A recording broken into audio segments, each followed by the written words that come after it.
પ્રકરણ 8 ગાડું અને પૈડા.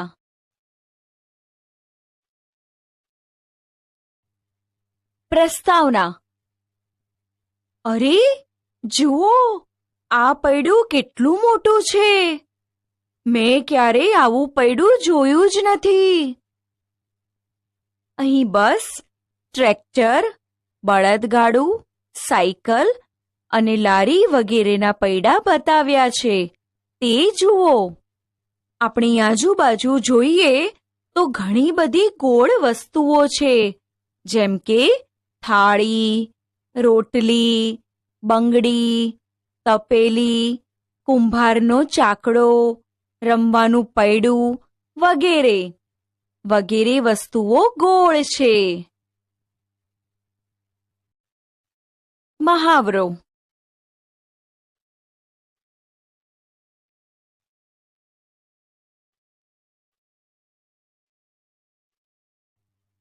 ગોળ બંગડી. તમે ક્યારે બંગડીની દુકાને ગયા છો? હા, અહીં એક કાચની બંગડીની દુકાન છે. બંગડી અલગ અલગ માપની, સાઈઝની હોય છે.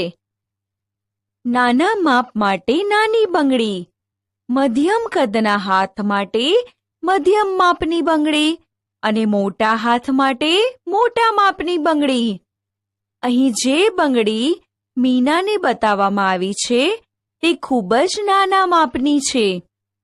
તેથી મીના કહે છે, હું આ બંગડી પહેરી નથી શકતી કારણ કે તે મારા માપની નથી. મહાવરો.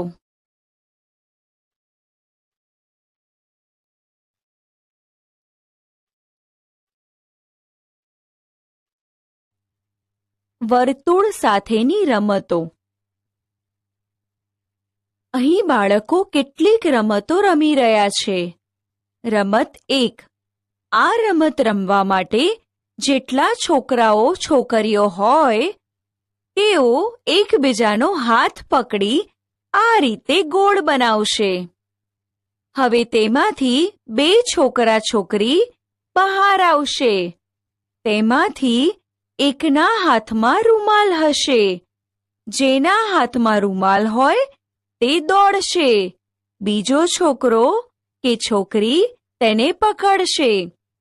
હવે હાથમાં રૂમાલવાળો છોકરો કે છોકરી બીજા છોકરા કે છોકરી દ્વારા પકડાયા પહેલા ગોળમાં ઊભેલા છોકરા છોકરીની પાછળ તે રૂમાલ મૂકી ખાલી જગ્યામાં આવીને ઊભા રહેશે. તેથી તે બચી જશે. પણ જેની પાછળ રૂમાલ છે, જો તેને ખબર પડે અને તે દોડવા લાગે તો તે બચી જશે. પણ તેને ખબર ન હોય અને પકડવાવાળો છોકરો કે છોકરી જેની પાછળ રૂમાલ મૂકેલ હોય તેને પકડી લે તો તે આઉટ થઈ જશે. અને હવે તે જેણે આઉટ કર્યો હોય તે રૂમાલ લઈ દોડશે. આમ રમત આગળ ચાલ્યા કરશે. રમત 2. આ રમત રમવા જેટલા છોકરા કે છોકરીઓ હોય તેના 2 સરખા ભાગ કરીશું. પહેલા ભાગવાળાને જૂથ A કહીશું. બીજા ભાગવાળાને જૂથ B કહીશું. હવે એક વર્તુળ કરીશું. તેમાં રૂમાલ મૂકીશું. હવે વર્તુળના બંને બાજુ સમાન અંતરે જૂથ A અને જૂથ B ના સભ્યો ઊભા રહેશે. હવે બંને જૂથમાંથી એક છોકરો કે છોકરી આવશે જે પહેલા રૂમાલ લેશે. તે રૂમાલ લઈ પોતાના જૂથ તરફ પહોંચી જાય તો તે વિજેતા થશે. બીજા જૂથમાંથી જે વ્યક્તિ તે રૂમાલ ન લઈ શકી તે વ્યક્તિ આઉટ થઈ જશે અને તે જૂથમાંથી એક વ્યક્તિ ઓછી થઈ જશે. આમ અંતમાં છેલ્લે જે જૂથમાં વધુ વ્યક્તિઓ બાકી હશે તે જૂથ વિજેતા જાહેર થશે. દોરડાની મદદથી વર્તુળ બનાવવું. અર્ચનાએ ખીલ્લી અને દોરા વડે મેદાન પર વર્તુળ બનાવવાનું નક્કી કર્યું. તેણે પાતળી દોરી લીધી અને તેના બંને છેડે ખીલ્લીઓ બાંધી. પછી તેના મિત્રની મદદથી તેણે વર્તુળ બનાવ્યું. તેઓ કેવી રીતે વર્તુળ બનાવે છે? ચિત્રમાં જુઓ. એક મિત્ર ખીલ્લી જમીન પર અડાવીને પકડી રાખવાનું છે, જ્યારે બીજા મિત્રએ બીજી બાજુની ખીલ્લીને લઈને ગોળ ફેરવવાનું છે. આ રીતે વર્તુળ તૈયાર થઈ ગયું. શું તમે પણ અર્ચનાની જેમ ખીલ્લી અને દોરડા વડે વર્તુળ બનાવી શકો? હા. અર્ચનાએ પહેલી ખીલ્લી જ્યાં મૂકી અને બીજી ખીલ્લી વડે વર્તુળ દોર્યું. બરાબર ને? તો જ્યાં પહેલી ખીલ્લી મૂકી તેને વર્તુળનું કેન્દ્ર કહે છે. કેન્દ્રથી લઈને સમાન અંતરે ગોળ ફરતે જે આકૃતિ દોરવામાં આવે છે તેને વર્તુળ કહે છે. અને કેન્દ્રથી તે વર્તુળના અંતરને ત્રિજ્યા કહે છે.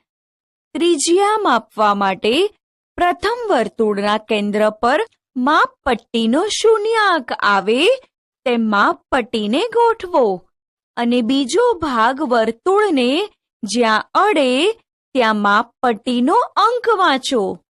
આ માપને વર્તુળની ત્રિજ્યાનું માપ કહે છે. અહીં જુઓ, આ વર્તુળની ત્રિજ્યા 3.5 સેન્ટીમીટર જે દોરડાનો ઉપયોગ કરેલ છે. તેની લંબાઈ વર્તુળની ત્રિજ્યાની લંબાઈ બરાબર હોવી જોઈએ. મહાવરો.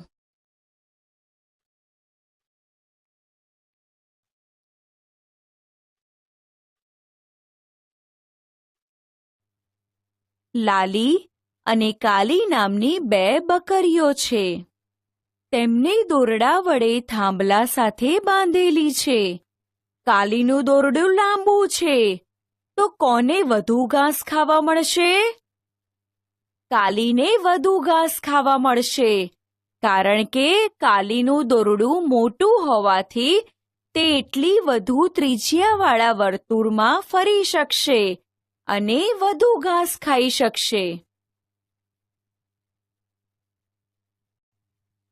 દલજીતની ડિઝાઇન. દલજીતે પરિકરની મદદથી ડિઝાઇન બનાવેલી છે. તેની બહેન આવીને તેની સાથે વધુ ડિઝાઇન બનાવવા લાગી.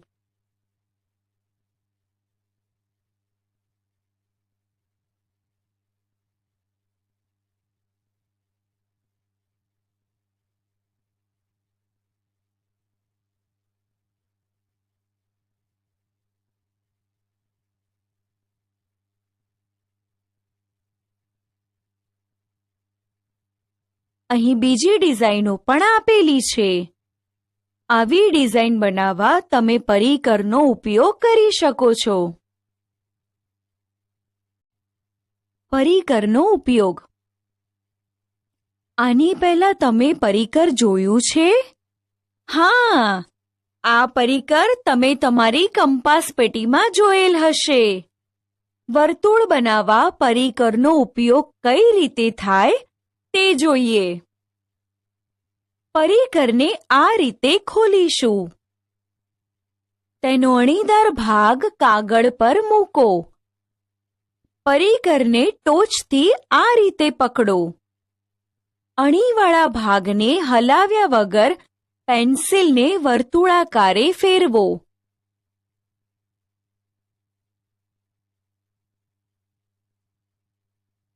તમે આ રીતે વર્તુળ દોરી શકશો. આપણે જ્યાં અણીદાર ભાગ રાખ્યો હતો તે નિશાન જુઓ. આ નિશાન આપણા વર્તુળનું કેન્દ્ર છે. મહાવરો.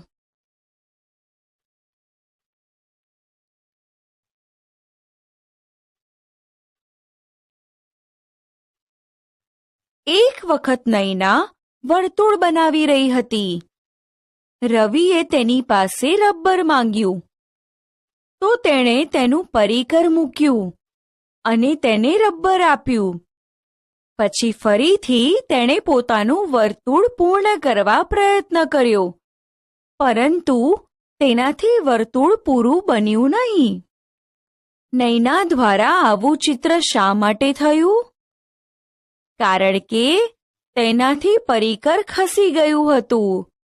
જો તેને વર્તુળના કેન્દ્ર પર જ પરિકર મૂક્યું હોત તો આવું ન થાત. બીજા દિવસે નૈના પરિકર વડે વર્તુળ બનાવી રહી હતી, પરંતુ તે આ રીતે બહાર નીકળી ગયું કારણ કે પરિકરનો સ્ક્રૂ ઢીલો થઈ ગયો હતો. આથી તેણીએ પરિકરનો સ્ક્રૂ સજ્જડ કરી દીધો, જેથી પરિકર ખસી ન જાય. ક્યારેય તમારામાંથી કોઈ દ્વારા નૈના જેવો આકાર બન્યો છે? કેન્દ્ર શોધો. સાદિક અને સમીના પોતાના વર્તુળ બનાવવા માંગે છે. સાદિક કહે છે, હું તેને પરિકરથી બનાવીશ. સમીના કહે છે, ના, હું તો બંગડીથી નિશાની કરીને બનાવીશ. પછી તેઓએ પોતાના વર્તુળ કાપ્યા. સાદિક કહે છે, જો મારા વર્તુળમાં તો કેન્દ્ર છે, પરંતુ તારા વર્તુળમાં કેન્દ્ર ક્યાં છે? સમીના કહે છે, ચિંતા ના કર, જો હું તે કેવી રીતે શોધું છું એ તું જો. સમીનાએ પોતાના વર્તુળને વચ્ચેથી વાળ્યું અને તેને ફરીથી આ રીતે વાળ્યું. તેણે વાળેલા વર્તુળને ખોલ્યું. સમીના કહે છે, શું તું ગળીની બે રેખા એકબીજાને છેદે છે તે જોઈ શકે છે? સાદિક કહે છે, હા. સમીના કહે છે, આ બંને રેખાઓ છેદે છે ત્યાં ટપકું કરું છું. આ મારા વર્તુળનું કેન્દ્ર છે. મહાવરો.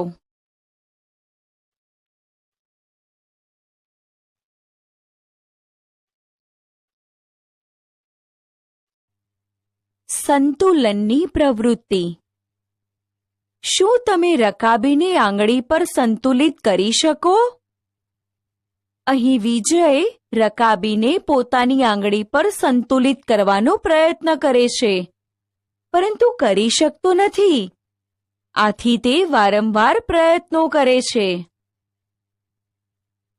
આમ ઘણા પ્રયત્નો પછી સંતુલન થઈ ગયું. તેથી તે કહે છે, મને લાગે છે કે મેં રકાબીનું કેન્દ્ર શોધી લીધું છે. ચકરડી ફેરવવી. ઝાકીર, અપ્પુ, નૈના અને ગુડ્ડુ વરસાદ પડી રહ્યો હોવાથી બહાર રમવા જઈ શકતા નહોતા. તેથી તેઓ કંટાળતા હતા. અચાનક અપ્પુએ કહ્યું, ચાલો બધા ચકરડી બનાવીએ. તેઓએ પૂંઠાનો ટુકડો લીધો અને તેના પર વર્તુળની નિશાની કર્યા બાદ તેને કાપ્યું. પછી તેઓએ તેમાં કાણું પાડ્યું અને તેમાં દીવાસળી આ રીતે ભરાવી. આ પ્રમાણે દેખાતી ચકરડીને ફેરવવા તેઓ ઉત્સાહિત હતા. મહાવરો.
આપણે શું શીખ્યા?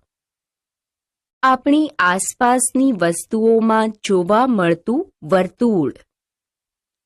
વર્તુળ દોરતા એટલે કે દોરી, બંગડી જેવા સાધનોની મદદથી.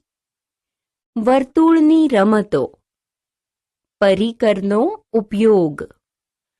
વર્તુળની બરાબર મધ્યમાં દેખાતું ટપકું એટલે વર્તુળનું કેન્દ્ર અને વર્તુળના કેન્દ્રથી વર્તુળ સુધીના અંતરને વર્તુળની ત્રિજ્યા કહેવાય. પરિકરની મદદ વગર બનાવેલ વર્તુળનું કેન્દ્ર શોધતા. ગોળ વસ્તુના સંતુલન માટે કેન્દ્રની જરૂર છે તે.